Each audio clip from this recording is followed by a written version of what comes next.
Gloria mark अपनी किताब attention span में एक बहुत ही अहम सवाल उठाती हैं कि हमारी तवज्जो मरकूज करने की सलाहियत इतनी कमज़ोर कैसे हो गई। इस बात को समझने के लिए चलिए वक्त में थोड़ा पीछे चलते हैं।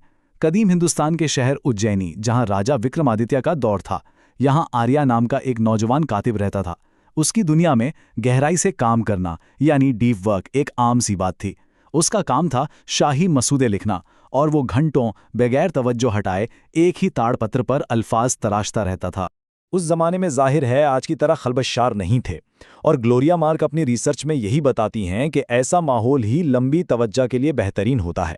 जब आर्या लिखने बैठता तो उसकी पूरी दुनिया उसी एक काम में सिमट जाती थी, और ये सलाहियत सिर्फ उसी में नहीं थी बल्कि उस दौर के ज्यादातर लोगों में ये आम थी। लेकिन फिर एक दिन दरबार में एक अजीब वाकया हुआ। एक मुसाफिर ने राजा को एक चमकदार शीशा पेश किया जिसमें पलक झपकते ही तस्वीरें बदल रही थीं। ये शीशा बिल्कुल हमारे आज के स्मार्टफोन्स की तरह था जिन पर ग्लोरिया मार्क ने तहकीक की है। जैसे ही आर्या ने उसे हाथ लगाया, उसका ध्यान बिखरना शुरू हो गया।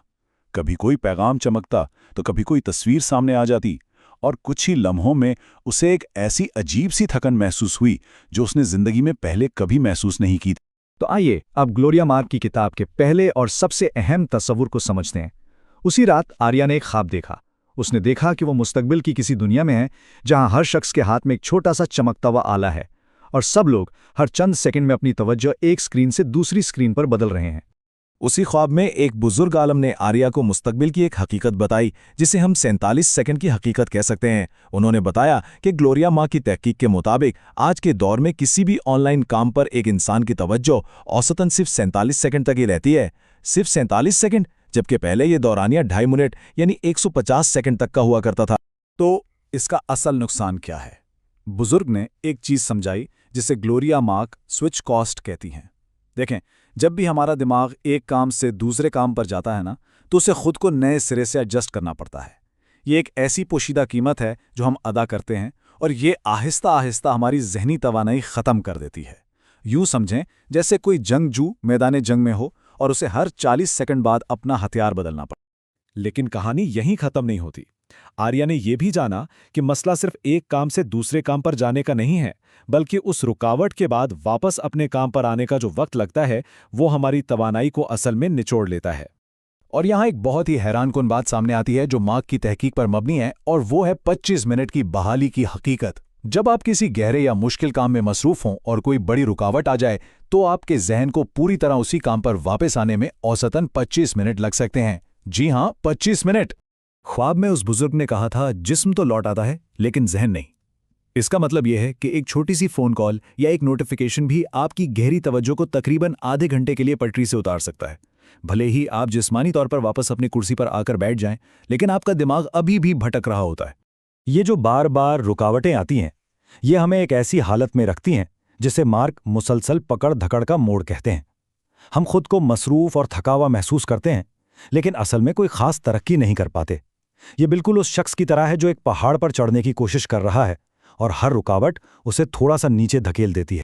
अच्छा, आर्या ने यह भी सीखा कि तवज्जो सिर्फ ऑन या ऑफ होने वाली कोई चीज़ नहीं है, बल्कि मार्क की तहकीक के मुताबिक इसकी 4 अलग अलग हालतें होती हैं जिन्हें उसने शाही कुतुबखाने में लोगों को काम करते हुए देखा। जैसा कि हम इस टेबल में देख सकते हैं, ये 4 हालतें हैं। पहली, फोकस्ड, यानी जब चैलेंज भी ज्यादा हो और दिलचस्पी भी। दूसरी, रूटीन, यानी मशीनी काम, जहां दिलचस्पी तो है लेकिन चैलेंज कम है, जैसे बर्तन धोना या चहलकदमी। तीसरी है बोरियत, जहां ना कोई चैलेंज है ना कोई दिलचस्पी। और चौथी, फ्रस्ट्रेशन, यानी मायूसी, जहां चैलेंज बहुत ज्यादा है लेकिन दिलचस्पी खत्म हो चुकी है।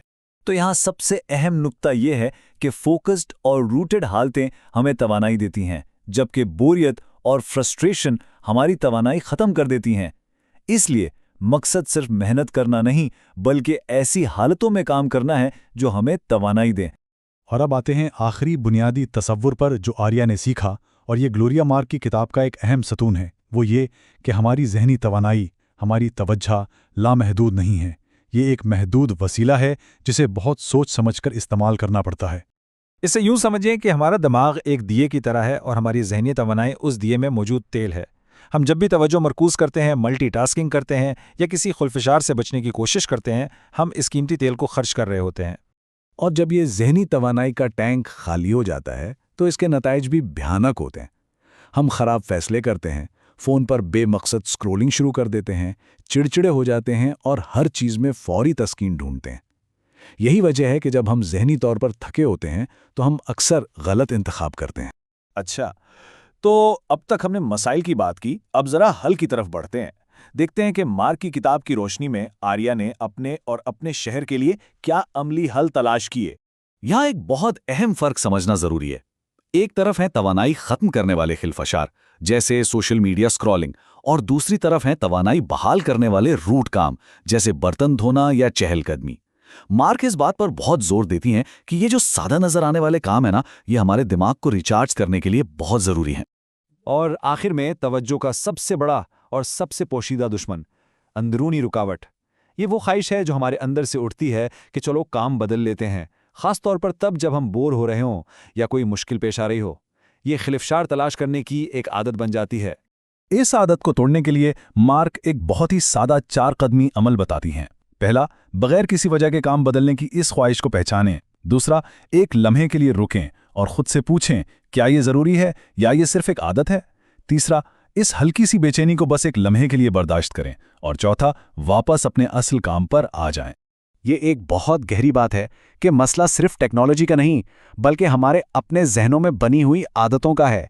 हम नोटिफिकेशंस को इल्ज़ाम देते हैं, लेकिन सच तो ये है कि अक्सर नोटिफिकेशन आने से पहले ही हमारी उंगली स्क्रीन पर जाने के लिए तैयार होती है। तो आर्या की ये कदीम कहानी हमें आज की जिंदगी के लिए एक बहुत ही अहम सवाल पर लाकर छोड़ती है। आज हम सब अपनी तवज्जो किस चीज़ पर खर्च कर रहे हैं, और क्या वो चीज़ वाकई उस कीमती तवानाई के काबिल है